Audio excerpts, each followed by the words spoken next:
بسم اللہ الرحمن الرحیم۔ السلام علیکم۔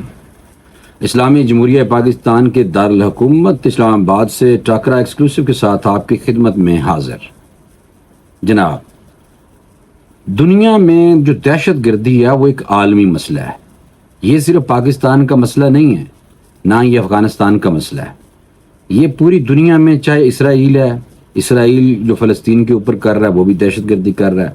امریکہ کے اندر بھی دہشت گردی کے واقعات اکثر ہوتے رہتے ہیں، لیکن مانتے نہیں ہیں وہ۔ امریکہ کے اندر آپ کو پتہ ہے کہ جان کینیڈی کو مارا گیا تھا۔ اس کے بعد سے امریکہ جو ہے جب سپر پاور بنا سوویت کے بعد، تو امریکہ یہ سمجھتا ہے تھرو آؤٹ کہ وہ امن کا علمبردار ہے اور دوسرے ملکوں کے اندر وہ مداخلت کرتا ہے، اور کرتا بھی کھل کے ہے کیونکہ وہ سپر پاور ہے، اس لیے وہ کرتا ہے۔ آج بھی آپ نے دیکھا کہ ڈونلڈ ٹرمپ، امریکی ٹرمپ جو کہ سابق صدر رہے ہیں اور صدارتی امیدوار ہیں، اپنی کمپین ریلی نکال رہے تھے، خطاب کر رہے تھے ریلی سے، اور وہاں پہ ان پہ فائرنگ ہوئی، اور فائرنگ کے نتیجے میں ان کی جان تو بچ گئی لیکن چھوٹا سا زخم آیا، کان پہ گولی لگی۔ تو کہنے کا مطلب یہ ہے کہ امریکہ جو ہمیں سبق اور ہمیں درس دیتا ہے کہ پاکستان میں دہشت گردی کے واقعات ہیں، پاکستان میں انسانی حقوق کی پامالی ہے، اور یو این جو ہے اس کا ایک چیپٹر کہے کہ جی عمران خان اندر ہے، اس کو باہر نکالو، ٹھیک ہے، اور عمران خان صاحب پہ بھی حملہ ہو چکا ہے، اور اسی طرح بی بی شہید پہ حملہ ہوا، اور بھی ہمارے ہاں واقعات جو ہیں وہ ہوتے رہتے ہیں۔ لیکن یہ صرف پاکستان کا مسئلہ نہیں ہے، دہشت گردی بین الاقوامی مسئلہ ہے، اور امریکہ کو اب یہ سمجھنا چاہیے کہ ہمارے معاملات میں دخل دینے کی بجائے اس کو چاہیے کہ اگر وہ اپنے صدارتی امیدوار کے اوپر حملے کو نہیں روک سکتا، اور جو ورلڈ ٹریڈ سینٹر کو جب گرا تھا، اتنا بڑا دہشت گردی کا جو بھی واقعہ امریکہ کہتا ہوا یا انہوں نے کروایا ہے، تو اگر اتنے بڑے واقعات امریکہ میں بھی ہوتے ہیں، اور ابھی آپ دیکھیں کہ صدارتی امیدوار اور ڈونلڈ ٹرمپ یعنی کہ امریکی ٹرمپ جو ہے وہ زخمی ہو جاتا ہے، سرے عام گولیاں ماری جاتی ہیں اس کو، اور بے شک لگی اس کو ایک ہے، تو پھر امریکہ کہاں سٹینڈ کرتا ہے اور کس منہ سے ہمیں کہے گا کہ پاکستان میں دہشت گردی ہوتی ہے، پاکستان میں یہ کرو وہ کرو، ٹمکاں کرو، فلاں کرو۔ یہ اس کو شرم آنی چاہیے ویسے بائی دا وے، تو اس لیے اس کو سمجھنا چاہیے۔ مجھے لگتا ہے کہ یہ نہیں سمجھیں گے، کیونکہ جن کے جو طاقت کا جن کو اپھار ہوتا ہے نا، وہ پاجی جلدی نہیں یعنی کہ سنبھلتے نہیں ہیں، یعنی کہ سمجھتے بھی نہیں ہیں، اور سنبھلنا بھی ان کا مشکل ہی ہوتا ہے۔ میں تھوڑا سا آج خبروں کی تفصیل تو کیا بتانی ہے، میں نے آج ٹرمپ کے اوپر ہی رکھنا ہے، کیونکہ یہ ابھی یہ واقعہ ہوا ہے، اور جب یہ واقعہ ہوا ہے تو ایک عینی شاہدین میں سے ایک عینی شاہد تھا جس نے یہ پولیس کو فوری طور پہ بتایا، اور یہ واقعہ کس طرح ہوا ہے، اور دوسرا یہ ہے کہ حملہ آور کون تھا، کیا عمر تھی، کیا کر رہا تھا، یہ ساری تفصیل آپ کے سامنے میں رکھنے لگا ہوں۔ تو ڈیٹیل جو آ رہی ہے اس میں یہ ہے کہ انتخابی ریلی کے دوران قاتلانہ حملے میں زخمی ہو گئے ڈونلڈ ٹرمپ، جبکہ حملہ آور مارا گیا جس کی شناخت مقامی شہری کے طور پر ہوئی۔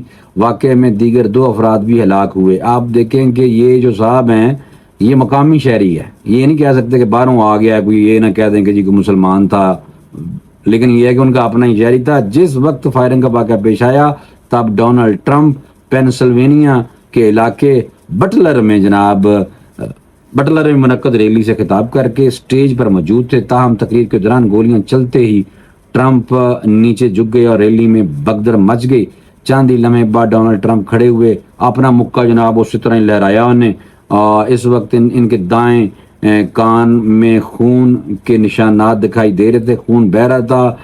فائرنگ کے واقعے کے ساتھ ہی سیکرٹ سروس کے اہلکار ٹرمپ کو حفاظتی حصار میں لے لیا، انہوں نے ظاہر سی بات ساتھ ہوتے ہیں وہ گارڈ مارڈ۔ ٹرمپ کو ایک گولی لگی تھی، یہ میں آپ کو بتا دوں کہ کاؤنٹی پروسیکیوٹر کے مطابق سابق امریکی صدر ڈونلڈ ٹرمپ کو ایک گولی لگی ہے، جبکہ ٹرمپ پر فائرنگ کرنے والے حملہ آور کو مار دیا گیا۔ ریلی میں جس رائفل سے فائرنگ کی گئی تھی اسے بھی برآمد کر لیا گیا۔ ٹرمپ کو چیک اپ کے بعد اسپتال سے فارغ کیا گیا۔ جناب، امریکی میڈیا رپورٹس کے مطابق ریلی میں موجود ایک اور شخص بھی ہلاک ہوا اور ایک شدید زخمی بھی ہوا۔ ڈونلڈ ٹرمپ ٹھیک ہیں اور ان کا مقامی طبی مرکز میں چیک اپ کر لیا گیا تھا، جس کے بعد انہیں امریکی صدر کو اسپتال سے فارغ کر کے گھر بھیجتا گیا۔ ڈونلڈ ٹرمپ نے سوشل میڈیا پر بیان جاری کرتے ہوئے کہ یہ ناقابل یقین ہے کہ ہمارے ملک میں ایسی حرکت ہو سکتی ہے۔ کیوں نہیں ہو سکتی؟ پہلے ورلڈ ٹریڈ سینٹر والی حرکت چھوٹی تھی، بہت کچھ ہو سکتا ہے، امریکہ میں بھی ہوتا ہے، یہ ہر جگہ پہ ہوتا ہے، یہ پوری دنیا کا مسئلہ ہے، لیکن کسی ایک ملک کا نہیں ہے۔ کوئی ملک نہیں کہہ سکتا کہ وہ دہشت گردی سے پاک ہے، اس واسطے دوسرے نے ملکاں سے انگلی کرنے کی کوئی ضرورت کوئی نہیں۔ ہر ملک اپنے ملک میں، ہر جو ملک ہے اس کی جو انتظامیہ ہے، جو فوج ہے، جو حکومت ہے، وہ اپنے ملک میں امن چاہتی ہے۔ گولی چلانے والے کے بارے میں اس وقت کچھ معلوم فی الحال نہیں ہو سکیا۔ ڈونلڈ ٹرمپ نے قانون نافذ کرنے والے اداروں کا شکریہ ادا کیا کہ انہوں نے گنونے عمل کے دوران فوری طور پر حفاظتی اقدام کیے۔ اچھا، جو اس پہ جو رد عمل آیا ہے یہ میں بعد میں بتاتا ہوں، لیکن میں آپ کو بتا دیتا ہوں گولی چلانے والے کا ابھی پتہ چلا ہے، یہ فاکس نیوز بتا رہا ہے، اور اس میں یہ تھا کہ امریکی وفاقی تحقیقاتی ادارے FBI کے مطابق ڈونلڈ ٹرمپ فائرنگ کرنے والا شخص مقامی شخص تھا جس کی عمر 20 سال اور نام تھامس میتھیو کروکس تھا۔ ٹھیک ہے جناب، ٹرمپ کے وقت یعنی کہ حملے کے وقت مشتبہ حملہ آور سے تقریباً 120 سے 150 میٹر دور یہ ٹرمپ سے تھا، اور حملہ آور ریلی کے مقام سے بالکل باہر عمارت کی چھت پر تھا۔ اور پھر اس کے ساتھ بتایا جا رہا ہے کہ ریلی میں فائرنگ کرنے والا مشتبہ شخص رجسٹرڈ ریپبلکن تھا۔ امریکی سیکرٹ سروس نے بتایا ہے کہ حملہ آور نے ریلی کے باہر سے ایک بلند مقام سے متعدد گولیاں چلائیں۔ امریکی سابق صدر ڈونلڈ ٹرمپ پر قاتلانہ حملے کے فوراً بعد اہلکار نے حملہ آور کو گولی مار دیتا۔ ایک تو ریپبلکن رجسٹرڈ تھا اور ایک 20 سالہ یہ امریکی شہری گورا جس کو غصہ چڑھا اور اس نے اپنے صدر جو اپنے ملک کے جو صدر کا کینڈیڈیٹ اور سابقہ صدر کو قتل کرنے کی کوشش کی، لیکن وہ بال گئے بچ۔ اب کہنے کا مطلب یہ ہے کہ امریکہ میں بھی ایسے واقعات ہو جاتے ہیں، اس لیے پاکستانیوں یہ آپ اپنے ملک کو اتنا انڈر ایسٹیمیٹ اور انڈرمائن نہ کیا کریں۔ اس کی وجہ یہ ہے کہ ہمارے لوگ جو جیلوں میں بھی ہوتے ہیں وہ کہتے ہیں کہ باہر دساں گا، امریکہ نو دساں گا، برطانیہ یہ ہوندا ہے، حالانکہ کوئی ملک ایسا نہیں ہے جو دہشت گردی سے پاک ہو۔ آج ایک دفعہ پھر امریکہ میں سیکیورٹی کے حوالے سے سوالات اٹھائے جا سکتے ہیں فوری طور پہ کہ اگر سپر پاور میں ایک صدارتی امیدوار اور سابق صدر پہ حملہ ہو سکتا ہے تو عام جو امریکی ہے وہ اپنے آپ کو کیسے محفوظ سمجھ سکتا ہے؟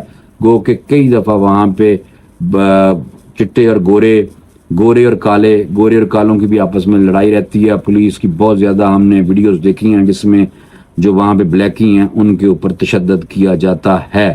تو یہ اس طرح کی وہ بھی انسانی حقوق میں کی خلاف ورزیوں میں ہی سرجی آتے ہیں۔ اور باقی جو بدماش اسرائیل ہے جو اس کا بغل بچہ ہے، وہ اسرائیل آپ دیکھیں کہ 50-60 ہزار اسرائیلی جو ہیں انہوں نے 50-60 ہزار فلسطینیوں کو ابھی تک شہید کر دیا ہے۔ تو یہ جو بدماشی ہے یہ ایک سے بدماشی اور اوپر سے سینہ زوری بھی کرتے ہیں۔ آپ دیکھیں کہ افغانستان میں بھی انہوں نے بدماشیاں کی، مصر میں، شام میں، عراق میں فل ٹائم بدماشیاں، فلسطین میں ان کا بغل بچہ بدماشی کر رہا ہے، لیکن یہ نہیں مانتے۔ یہ کہتے ہیں کہ ہم بڑے سویلائزڈ سوسائٹی ہیں اور ہمارے کچھ گورا نما جو ہمارے لیڈر ہیں وہ ان کی تعریفیں کرتے نہیں تھکتے، اور ان کے قوانین کو کہتے ہیں کہ ایسے قانون ہیں، وہاں بڑے سویلائزڈ سوسائٹی ہے، ٹمکاں ہیں، یہ ہے وہ ہے۔ وہاں پہ بھی ایسے ہی ہو رہا ہے جیسے کہ پاکستان میں ہوتا ہے۔ وہاں دیکھو بڑا واقعہ ہو گیا۔ اب یہی بات اگر عارف علوی پہ حملہ ہو یا زرداری صاحب پہ حملہ ہو تو پھر اور بات ہو۔ کہنے کا مطلب یہ ہے کہ یہ وہ لیول ہے جو ان کا لیول ہے کہ صدارتی امیدوار اور سابق صدر پہ حملہ ہوا ہے، سیدھیاں گولیاں ماری ہیں جناب انہوں نے، دیکھا ہے؟ تو اس لیے مہربانی فرمائیں، کوئی یہ دودھ کے دلے ہوئے کوئی بھی ملک نہیں ہے، چاہے انڈیا ہو چاہے کوئی بھی ملک ہو، دہشت گردی کے واقعات ہر جگہ پہ پائے جاتے ہیں۔ تو یہ کسی ایک ملک کا نہیں ہے۔ انڈیا آئے دن ہمیں دہشت گردوں کی فیکٹری کہتا ہے، اس کو شرم نہیں آتی راگ ہو، حالانکہ انڈین نہیں کہتے سمجھتے، اور جو سکھ ہیں وہ تو خاص طور پہ نہیں سمجھتے۔ اسی لیے اگر ہمارے یہ بلوچستان میں BLA اور BRO کو سپورٹ کرتے ہیں انڈیا تو ہمیں چاہیے خالصتان کی تحریک میں ضرور ہمیں اپنے سکھ بھائیوں کی سپورٹ کرنی چاہیے، میں یہ سمجھتا ہوں ذاتی طور پہ، کیونکہ اس کی وجہ یہ ہے یہ بھی پھر ان کا بنیادی حق ہے، ٹھیک ہے نا؟ تو اس لیے بھائی یہ جو دہشت گردی ہے یہ کسی ایک ملک کا نہیں ہے۔ انڈیا والوں آپ بھی سمجھو کہ یہ دہشت گردی بین الاقوامی مسئلہ ہے، اور آج دیکھا آپ نے کہ صدارتی امیدوار سپر پاور کے صدارتی امیدوار اور سابق صدر پہ حملہ ہوا ہے۔